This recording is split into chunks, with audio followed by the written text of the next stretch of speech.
প্রভু যীশু খ্রিস্টের নামে নতুন বছরে আমরা প্রত্যেককে আপনাদেরকে ধন্যবাদ জানাই এবং শুভেচ্ছা।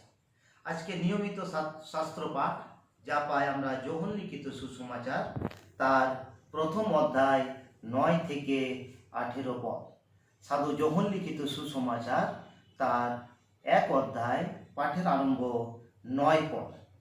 প্রকৃত জ্যোতি ছিলেন যিনি সকল মনুষ্যকে দীপ্তি দেন। তিনি জগতে আসিতেছিলেন, তিনি জগতে ছিলেন এবং জগৎ তাহার দ্বারা হইয়াছিল, আর জগৎ তাহাকে চিনিল না। তিনি নিজ অধিকারে আসিলেন, আর যাহারা তাহার নিজের তাহারা তাহাকে গ্রহণ করিল না।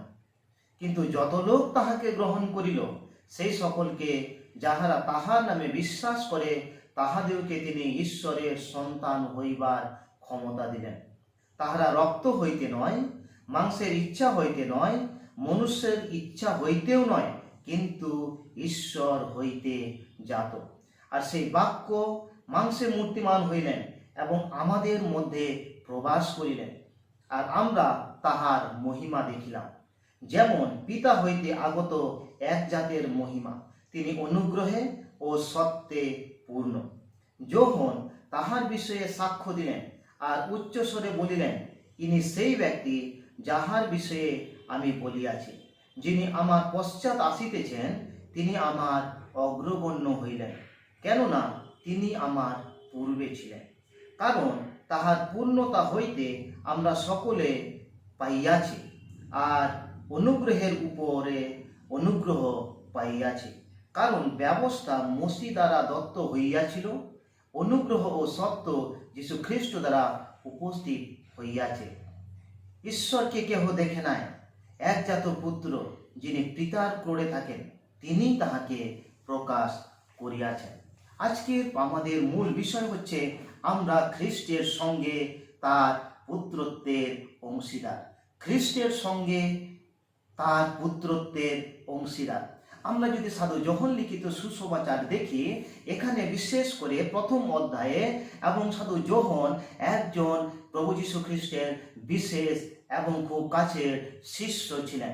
এবং অনেক জায়গায় আমরা শুনেছি এবং দেখেছি বিভিন্ন পিকচারগুলোতেও যে যোহনের কাছাকাছি সর্বদা যীশু খ্রিস্ট থাকতেন, অর্থাৎ এরা দুজন কাছাকাছি থাকতো। এবং যখন যোহন লিখিত সুসমাচারে যদি দেখি অন্যান্য 3টি সিনপটিক গসপেল, যেটা মথি, মার্ক, লুক এবং যোহন তাদের মধ্যে একটি ভিন্ন প্রকৃতির। এবং এই যোহনই আমরা যদি দেখি যোহনের পত্র আছে তার জন্য, এবং আমরা দেখেছি প্রকাশিত বাক্য যোহন লিপিবদ্ধ করেছেন। এবং আজকে বিশেষ করে আমরা দেখব এখান থেকে 3টি বিষয় এবং 3টি পদের বিষয়ে। প্রথম বিষয় আমরা দেখব যেটা ভার্স 9 পদে এরূপ লেখা আছে, প্রকৃত জ্যোতি ছিলেন যিনি মনুষ্যকে দীপ্তি দেন, তিনি জগতে আসিতেছিলেন। এবং যদি এই পদ থেকে আমরা যদি দেখি, তাহলে আমরা বুঝতে পাই তিনি হচ্ছেন প্রকৃত জ্যোতি। এবং দ্বিতীয় বিষয় যদি আমরা দেখি পদ 14তে, এখানে এরূপ লেখা আছে, আর সেই বাক্য মাংসে মূর্তিমান হইলেন এবং আমাদের মধ্যে প্রবাস করিলেন, আর আমরা তাহার মহিমা দেখিলাম, যেমন পিতা হইতে আগত এক জাতের মহিমা। তিনি অনুগ্রহে ও সত্যে পরিপূর্ণ। এবং এখানে আমরা দেখতে পাচ্ছি তাহলে প্রভু যীশু খ্রিস্ট তার বাক্য মাংসে মূর্তিমান হইল। প্রথম বিষয় দেখতে পাচ্ছিলাম তিনি হচ্ছেন প্রকৃত জ্যোতি। দ্বিতীয় বিষয় আমরা দেখতে পাচ্ছি যে বাক্য মাংসে মূর্তিমান হইল। এবং তৃতীয় বিষয়, সেটা 3 নম্বরে আমি পদ 18 পদে যেটা আমরা পাই, এখানে এরূপ বলছে, ঈশ্বরকে কখনো দেখে নাই, একজাত পুত্র যিনি পিতার ক্রোড়ে থাকেন, তিনি তাহাকে প্রকাশ করিয়েছেন। অর্থাৎ যদি দেখি, ঈশ্বর প্রভু যীশু খ্রিস্টতে নিজেকে প্রকাশ করেছেন। ঈশ্বর প্রভু যীশু খ্রিস্টের মধ্য দিয়ে নিজেকে প্রকাশ করেছেন। এবং এই বিষয়ে আমরা দেখতে পাই এখানে। আমি আজকে যে মূল পদ আমরা আরেকবার মনে করিয়ে দিই আমি, যে আমরা খ্রিস্টের সঙ্গে তার পুত্রের অংশীদার। খ্রিস্টের সঙ্গে আমরা কি করে তার পুত্রের অংশীদার হয়েছি, আমি যদি চিন্তা করি, এটা অন্য সাধারণ গুরুত্বপূর্ণ বিষয়, যেটা 12 পদে আমরা পাই। এখানে এরূপ বলছে, কিন্তু যত লোক তাহাকে গ্রহণ করিল সে সকলকে যাহারা তাহার নামে বিশ্বাস করে তাহাদেরকে তিনি ঈশ্বরের সন্তান হইবার ক্ষমতা দিলেন। আরেকবার আমি পড়ছি, এখানে প্রথম বিষয়, যত লোক তাহাকে গ্রহণ করিল, অর্থাৎ প্রভু যীশু খ্রিস্টতে কোনো ভেদাভেদ, কোনো বিষয়, কোনো ব্যক্তিকে তিনি আহ্বান করেননি, তিনি সকলকে তিনি আহ্বান করেছেন। এবং এটা একটি ইউনিক, যেটা প্রভু যীশু খ্রিস্টতে আমরা দেখতে পাই। এবং যোহন লিখিত সুসমাচারে অনেকবার আমরা দেখতে পাই যে অন্যান্য চাইতে প্রথমে বলছিলাম একটি ভিন্ন প্রকৃতির। কেমন? এখানেই আমরা পাই যোহন লিখিত, আমি হচ্ছি জীবনের রুটি, আমি পথ এবং সত্য এবং জীবন। এবং এখানে আমরা যেটা আমরা পড়লাম, এবং আরেক জায়গায় বলে আমি হচ্ছে জীবন জলের উনি হচ্ছেন আমি। এই কেবল যোহন লিখিত সুসমাচারে পাই। খ্রিস্টতে প্রিয় বিশ্বাসী বর্গ, এখানে আমরা যদি দেখতে পাচ্ছি, তাহলে যত লোক তাহাকে গ্রহণ করিল, আপনি এবং আমি যখনই, এবং যে কেউ যারা এখনো প্রভুতে আসতে পারেনি, তারাও যদি প্রভুকে বিশ্বাস সহকারে তাহাকে যদি গ্রহণ করে ঈশ্বরের সন্তান হইবার ক্ষমতা। একটা অন্যান্য সাধারণ, এবং আমরা বিভিন্ন সুসমাচারে প্রকাশ করেছে যে যারা প্রভুকে যারা বিশ্বাস করে তারা অন্যের জন্য প্রার্থনা করলেও তারা সুস্থ হয়।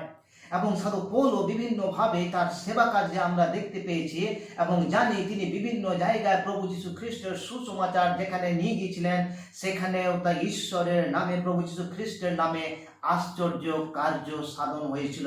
এবং সমস্ত বিশ্বাসীদেরকেও যদি আমরা দেখি, তারা খুব সাধারণ ব্যক্তি ছিলেন, কিন্তু যারা যখন প্রভুতে তারা আসলেন, তাদের বিশেষ করে তাদের কার্য বদলে গেছে, তাদের কথা বদলে গেছে, এবং তাদের সাক্ষ্য একটি নতুনভাবে এসেছে। আজকে এই বাইবেল পাঠের মধ্য দিয়ে 3টি পয়েন্ট বলে আমি শেষ করব। প্রথম বিষয় আমরা কি? ক্ষমতা। বিশেষ করে ঈশ্বরের তিনি প্রভু যীশু খ্রিস্টের মধ্য দিয়ে আমাদেরকে তিনি ক্ষমতা দিয়েছেন। হালেলুয়া! তিনি আমাদের ক্ষমতা দিয়েছেন।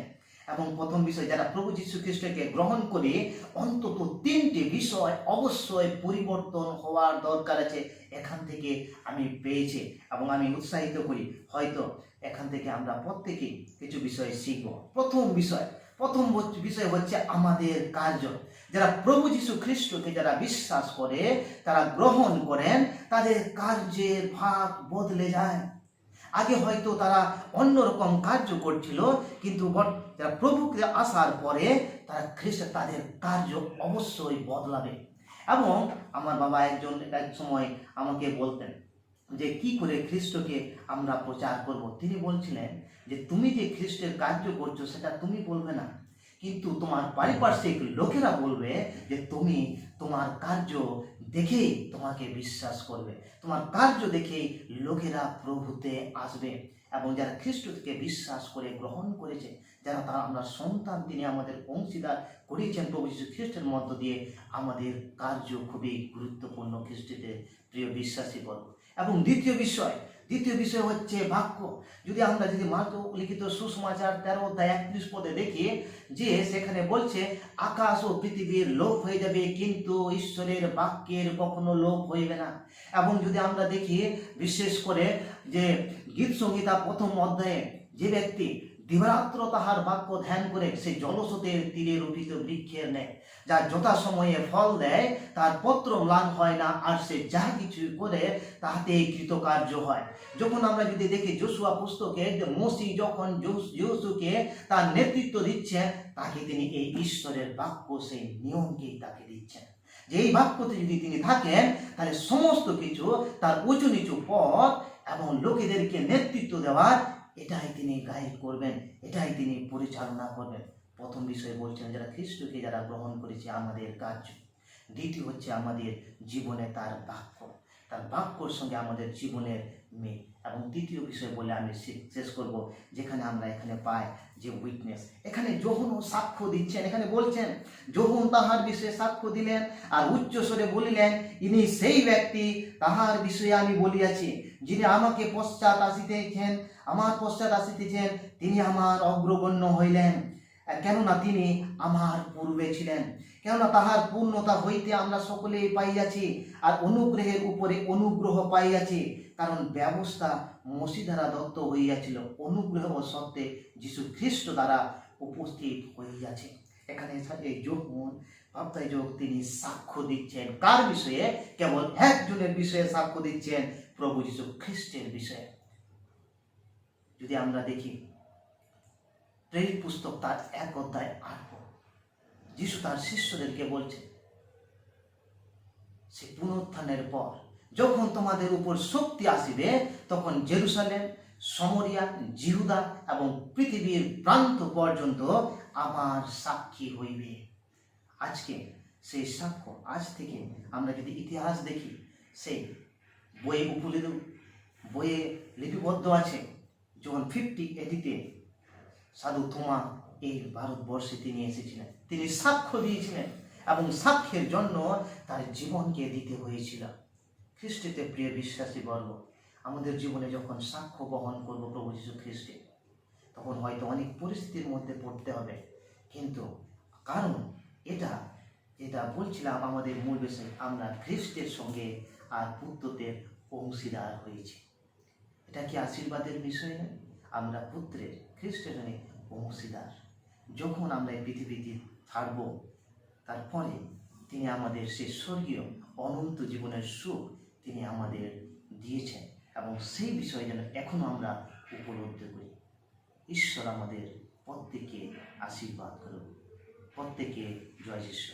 আমেন।